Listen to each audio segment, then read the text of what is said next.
Salut à tous, bienvenue pour un nouveau numéro d'Outlap, c'est votre tour de sortie du week-end. Aujourd'hui on va parler rallye, parce que ce week-end il y avait donc le rallye Monte-Carlo, première manche du championnat du monde des rallyes, le WRC. À mes côtés, Dorian Grangier. Comment ça va, Dorian? Ça va très bien, Michael, et toi? Bah écoute, ça va ma foi fortement bien, on a passé un bon week-end, il y avait Super week-end. un joli rallye Monte-Carlo, des jolis 24 heures de Daytona également, Aussi, bien ouais. sûr. On salue Valentin Glo qui, à l'heure où on vous parle, est en train de dormir peut-être un moment Dormir donné. ou dans l'avion, ou les deux. Ou les deux, ou dormir dans l'avion. Il sera rapidement de retour, bien sûr, mais il vous a fait vivre ces 24 heures de Daytona pendant tout le week-end. Nous, on vous a fait vivre le rallye Monte-Carlo. On salue également nos amis Pierre et Loïc qui étaient sur place et qui vous ont fait pas mal de vidéos et Vous aussi avez pas vu, mal oui. d'articles. Exactement. Pour Avec une très bonne analyse, comme d'habitude. mais c'est Loïc Rocky, à un moment donné, on a Spécialiste. exceptionnel, à un moment Voilà. donné, voilà, c'est fabuleux. Le rallye Monte-Carlo remporté donc pour la 10e fois par Sébastien Ogier, rien que ça, 10e victoire donc pour Ogier, c'est sa 9e en WRC puisqu'il avait gagné une manche de l'IRC, l'Intercontinental Rally Challenge en 2009, quand le Monte-Carlo n'était plus en WRC. Adrien Fourbeau termine sur le podium, Elvin Evans entre les deux, on va parler de tout ça, Dorian. On va parler de tout ça. Honneur au vainqueur, évidemment, Dorian, Sébastien Ogier, vainqueur donc pour la 10e fois de ce rallye Monte-Carlo avec cette Toyota Yaris WRC. On rappelle qu'il ne fait pas la saison complète, c'est important toujours de le signaler. Il a marqué les 33 points qui étaient possibles, il y en a un peu plus d'ailleurs. 35. 35 au Mais c'est un maximum, super score. Ouais. il en met 33, c'est pas mal quand même. C'est plus que ce qu'on pouvait faire l'an dernier. Écoutez, on vous fera un épisode sur les systèmes D'ailleurs, de c'est un points record, c'est WRC. vrai qu'on n'a même pas noté, mais finalement, c'est un record historique, puisqu'on pouvait marquer que 30 points maximum jusqu'à présent, et là, 33. Donc, Voilà. Bien Bravo joué, à lui. bien joué Encore un Sébastien. record. Bien joué à lui, alors qu'il a très très bien géré ce rallye encore une fois, avec son copilote Vincent Landais. On les connaît bien de toute façon là-dedans, c'est sûr, sur des routes qu'il connaît par cœur également, autour de Gap. Ça a été encore une fois un rallye quasiment parfait. Parfait, mais pas évident, parce que c'est vrai qu'on se dit, 10e victoire, c'est son terrain de jeu, ça a été finger in the nose un petit peu, mais vraiment, quand on regarde la physionomie du rallye, c'était pas évident. On rappelle quand même que jeudi soir, il est à 2 doigts de se sortir. Oui, c'est pas vraiment, passé loin du tout. C'est oui. pas passé loin dès la première journée. Donc, il a su quand même, je vais pas dire se remotiver, mais se relancer, se remettre dans le bain et tout, et d'aller décrocher une victoire vraiment maîtrisée. Surtout, les choix de pneus ont toujours été les bons. Il a su accélérer quand les autres étaient un petit peu plus en difficulté. Il a su maintenir l'avance, ou en tout cas pas trop perdre de temps quand il n'avait pas les pneus ou la vitesse suffisante. Je pense notamment à samedi soir quand Tanak était vraiment très performant dans l'après-midi. Donc voilà, encore une belle leçon de maîtrise de la part du maître Ogier sur le rallye Monte-Carlo, et c'est une très très belle 10e victoire en tout cas. Ouais, non, franchement, il a été très bon. Alors, tu parlais effectivement aussi de cette erreur de jeudi. J'ai trouvé, alors on ne sait pas si ça vient des pneus en cook, si ça vient des conditions aussi tout simplement. Les pneus d'ailleurs, on n'a pas vraiment eu ça comme sujet, donc c'était aussi positif pour une première. Il y a eu un sujet avec Neuville, la crevaison qui l'a fait sortir de piste dans le S9. Après, les pilotes ont eu l'air d'être plutôt convaincus. À voir dans les différentes conditions cette saison. De toute façon, on sait très bien qu'il y a eu très peu de préparation pour Hankook. On commence par le rallye qui est le plus difficile au niveau des pneus. C'est ça, et puis on se rappelle que Pirelli, quand ils étaient arrivés il y a quelques années, eux, ils avaient carrément une voiture à disposition, ils avaient un pilote d'essai à disposition, ils ont pu faire des tonnes d'essais. Hankook est vraiment arrivé avec leur mini-expérience de l'ERC, le championnat européen, et quelques journées d'essais privés. Donc, en considérant ça, c'est plutôt pas trop mal. Oui, ça s'est pas trop mal passé, mais j'ai trouvé effectivement que visuellement, les voitures étaient très nerveuses, très instables. C'était différent de ce à quoi je m'attendais peut-être. C'est une conséquence des voitures plus légères. On rappelle que l'hybride s'est terminé. Donc les voitures pèsent 80 kg de moins, il me semble. Un peu moins puissantes, mais très franchement, sur l'agilité, ça ne change rien. Et oui, effectivement, il y a les voitures plus légères, des températures qui étaient aussi assez basses, notamment les premiers jours. Une piste qui était parfois humide, parfois verglacée, parfois un peu grasse. Donc tout ça mélangé forcément, surtout le jeudi soir où c'était les premiers kilomètres, donc les pilotes découvraient un peu les conditions. C'était pas évident, c'était très casse-gueule, et Ogier a failli bien abandonner ou se cracher dès la première journée. Donc heureusement, il a réussi à sauver ça et aller jusqu'au bout. Ouais, ça s'est bien passé effectivement pour Sébastien Ogier qui mène effectivement le championnat du monde. Techniquement, voilà, c'est le cas, mais il n'ouvrira pas en Suède puisqu'il ne sera en principe pas là.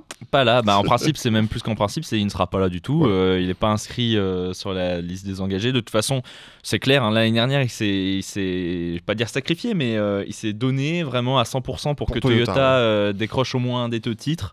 Donc je pense que Toyota peut le remercier en lui disant si tu veux faire un programme partiel, fais les rallyes que tu veux, mais on te laissera tranquille.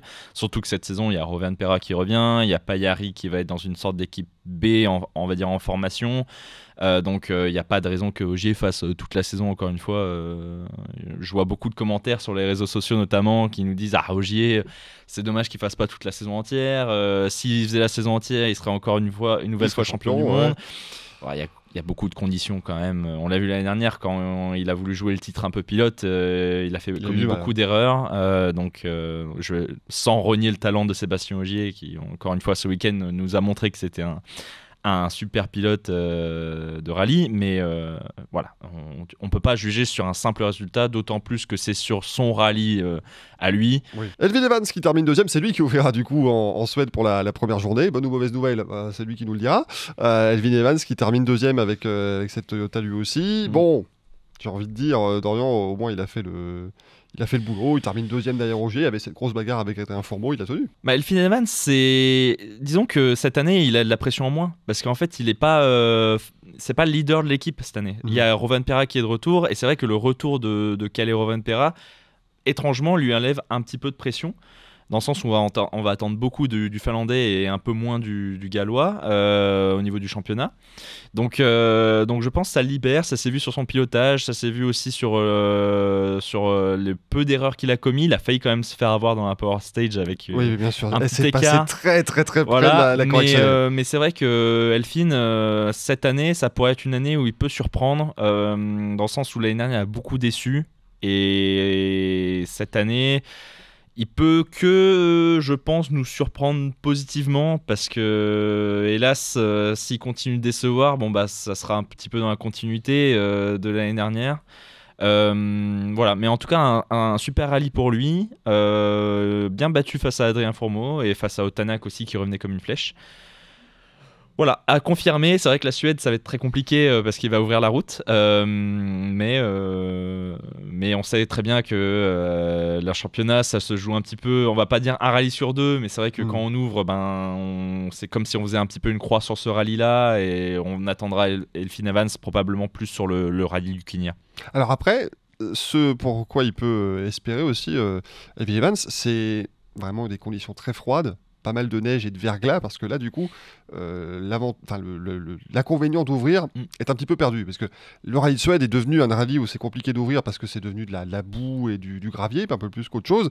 Mais quand par contre c'est de la vraie glace et de la vraie neige, là les pneus cloutés sont extrêmement efficaces, donc ça pourrait l'aider. Maintenant voilà, peut-être 8 degrés et puis tant pis. Il faut qu'il fasse la danse de la neige ou du verglas, je sais pas trop, mais Adrien Fourmaux a dit qu'il avait fait de la danse du soleil ce week-end, donc ça a marché. S'il y a des danses pour certaines météos, voilà, mais clairement ça peut niveler un peu les niveaux et on va dire niveler un peu le désavantage. Le désavantage, voilà, c'est ça. Donc bon, mais en tout cas ça va être assez intéressant de le revoir ouvrir la route parce que ça faisait très longtemps qu'on n'a pas vu ouvrir la route. L'année dernière, il y a que Thierry Neuville qui a ouvert la voie sur quasiment tous les rallyes. Sur tous les rallyes sauf le Monte-Carlo. Sauf le Monte-Carlo. Donc ça va être intéressant. Ça va être intéressant de voir s'il est assez solide, s'il perd pas trop de temps, s'il est performant, même s'il n'a pas les bonnes conditions de route. Donc c'est là où on va voir peut-être le vrai Elfyn Evans mentalement et sportivement.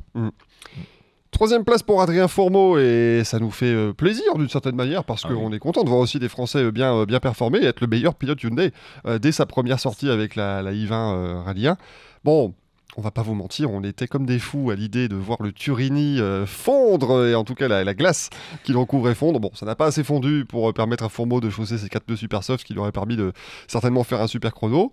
Mais voilà, je trouve qu'il est resté sur les mêmes bases que ce qu'il a fait chez M-Sport l'an dernier, avec une toute nouvelle voiture, avec une nouvelle équipe, une nouvelle organisation, donc c'était très positif. En fait, moi, ce que je vais retenir le plus positif ce week-end, au-delà du résultat et du fait qu'Adrien a vraiment fait un rallye sans erreur, c'est peut-être le seul pilote d'ailleurs rallye 1 qui n'a commis aucune erreur ce week-end.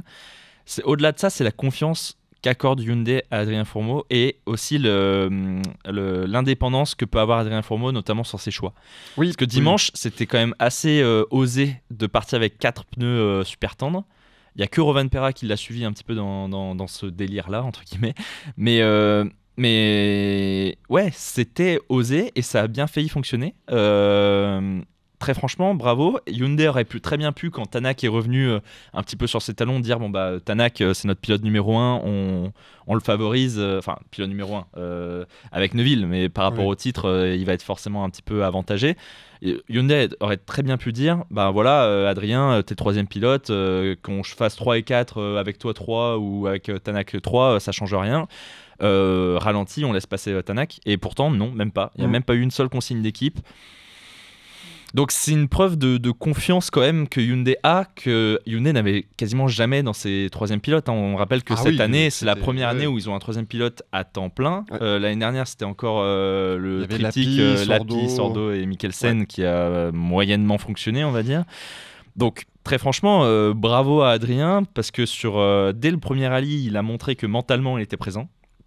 Moi, c'était plus ça qui m'inquiétait, plus qu'au niveau du pilotage, parce qu'on sait très bien que c'est un pilote très rapide, mais est-ce que mentalement, le fait d'arriver dans une équipe d'usine avec un bien plus gros programme que chez M-Sport, avec une toute nouvelle équipe, est-ce qu'il allait pouvoir gérer ça ? Et bien, la réponse est oui. Largement. Il a très bien su aussi profiter du fait d'avoir participé au rallye du Dévoluy pour apprendre des pneus en Cook et de sa nouvelle voiture, et ça lui a bien servi, je pense, ce week-end.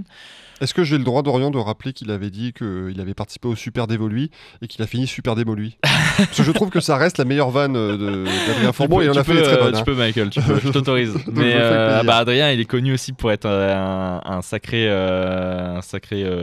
comique, c'est même pas le mot. Un joyeux dri. Voilà, c'est ça.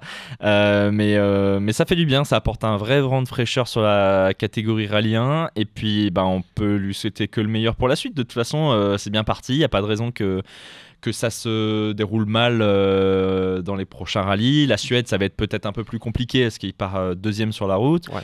L'année dernière, il fait son premier podium en Suède. Donc, ça veut quand même dire que c'est un terrain qu'il apprécie et où il est performant. Donc, il n'y a pas de raison que ça se passe mal. Et en tout cas, bravo à lui parce que c'était un super rallye de sa part. Au fait, derrière tout ce beau monde sur le podium, Dorian, un trio de champions du monde que sont Kalle Rovanperä, Ott Tanak et Thierry Neuville. Bon, ça n'a pas été le meilleur début de saison pour eux. Kalle Rovanperä a dit à l'issue de la Power Stage, on verra bien en Suède si je sais de nouveau faire du rallye ou pas. Donc il n'était pas très heureux de ses performances et de sa prestation sur ce Monte-Carlo. Tanak, a été Ott Tanak, j'ai envie de te dire, du haut, du bas. Et Thierry Neuville, il est champion du monde, c'est tout ce que il est champion du monde, j'ai cette satisfaction. On rappelle que Michael est belge, donc il se rattrape comme il peut. Voilà, Thierry Neuville en 2025, il peut faire ce qu'il veut, il est champion du monde. Je lui pardonne tout, mais là, ce week-end du Monte-Carlo n'était pas simple non plus pour lui.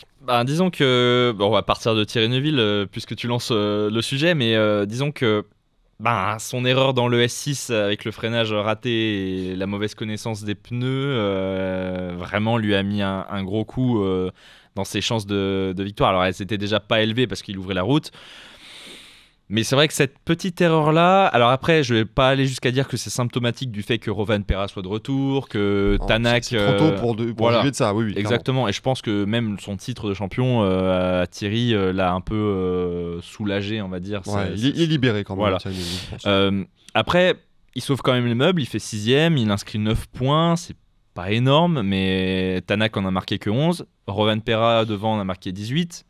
C'est pas... Voilà quoi. La saison, ça va être très long. Il y a 14 rallyes. Par rapport à la situation dont il était vendredi soir, je trouve que c'est très bien payé. Il peut remercier notamment Katsuta, Paillari et Munster qui se sont crachés devant lui et qui lui ont permis de remonter quelques places quand même.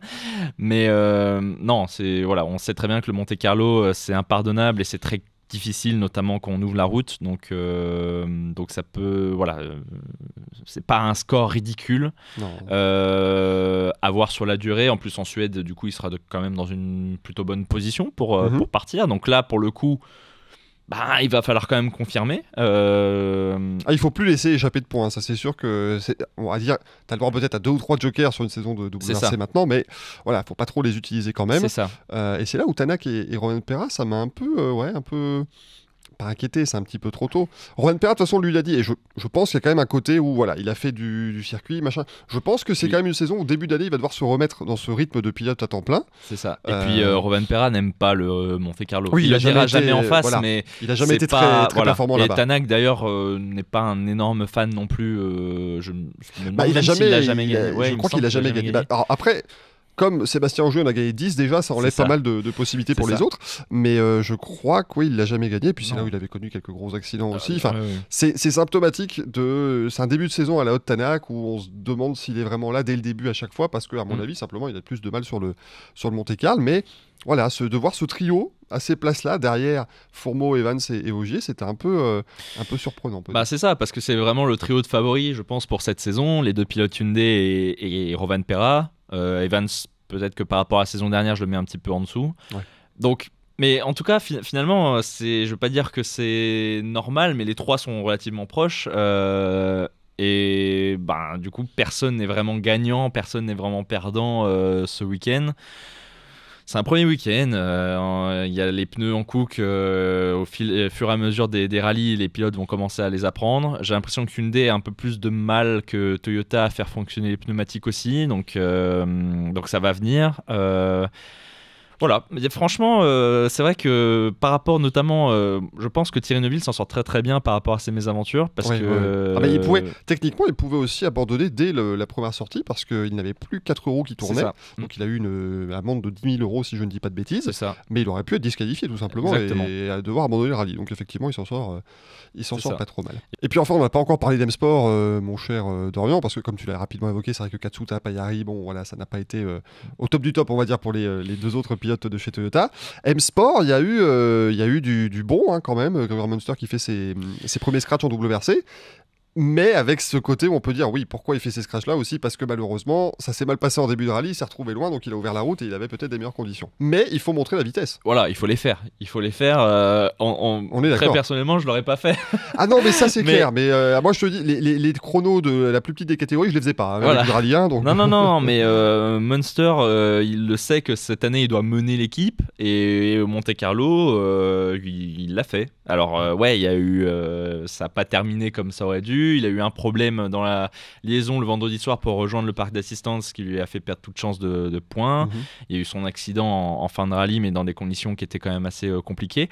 Mais il était là, il était dans le coup. On a vu de la vitesse qu'on voyait pas forcément l'année dernière. L'an dernier. Voilà, c'est ça. L'an dernier, s'il ne sortait pas, il faisait 5e, même des spéciales quoi en plus. C'était pas tant, hein. Sur la fin d'année, c'était un peu mieux. Il a quand même réussi à accrocher quelques top 5.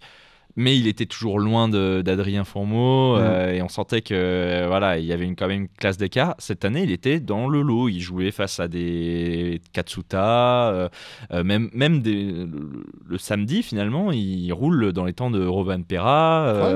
Donc c'était intéressant à suivre.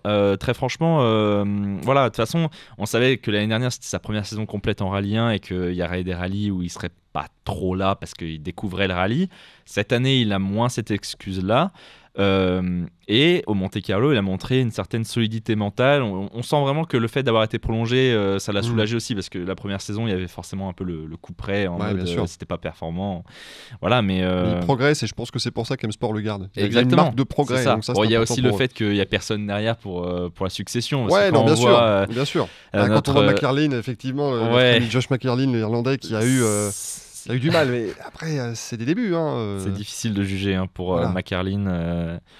C'est sûr que quand on voit, en fait, le problème, je trouve, pour lui, c'est qu'il a eu derrière, l'an dernier, Martin Cesx qui est arrivé et qui a fait des débuts tonitruants avec la Puma, donc forcément, on a envie de le juger vis-à-vis de ça.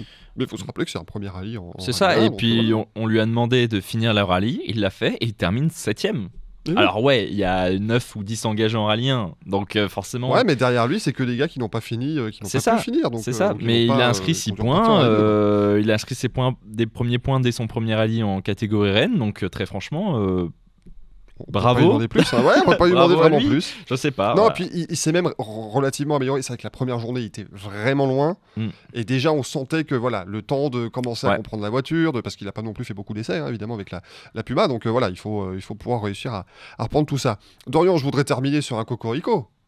Plein de cocorico même. Plein de cocorico, mais WRC2, ah oui. Les frères Rossel ont épaté la galerie. Johan Rossel, franchement, ce succès au Monte-Carlo, il fallait le chercher, parce que quand il arrive, même dans la dernière journée où il a 1 ou 2 minutes d'avance, faut pas faire l'erreur.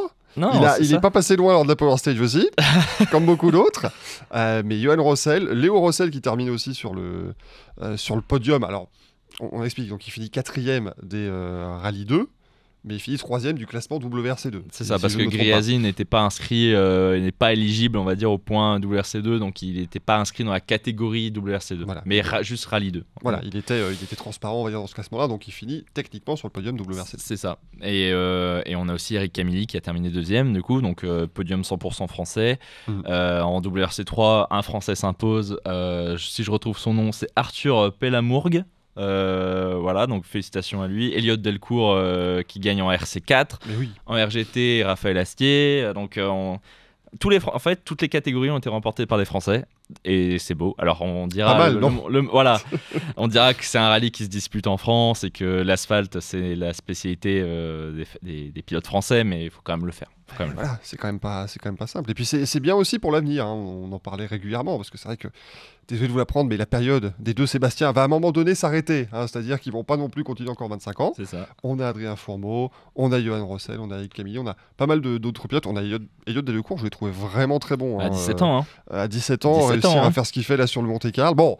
Après, il a un papa qui lui a appris pas mal de choses. Mais même le papa a dit qu'il était impressionné. Donc, si le papa Delcourt dit que son fils. Alors, bon, évidemment, c'est son papa. Donc il va pas dire du mal. Mais c'est important. C'est quand même une belle référence. Hein. C'est quand même une belle référence. Clairement, voilà. On voulait faire ce petit coup de chapeau à tous les pilotes français qui étaient engagés parce que ça a bien charbonné sur ce Monte-Carlo. Ça continuera donc avec le rallye de Suède, hein, ce WRC 2025. Ce sera au mois de février. Dans des conditions, écoutez, hivernales ou non, ça. Seule la météo nous le dira quelques jours avant. Merci, mon cher Dorian, en tout cas, d'avoir été là. Merci, Michael, et puis merci aux auditeurs toujours fidèles, comme d'habitude. Voilà, et puis à très bientôt, à lundi prochain pour un nouveau Hot Lap.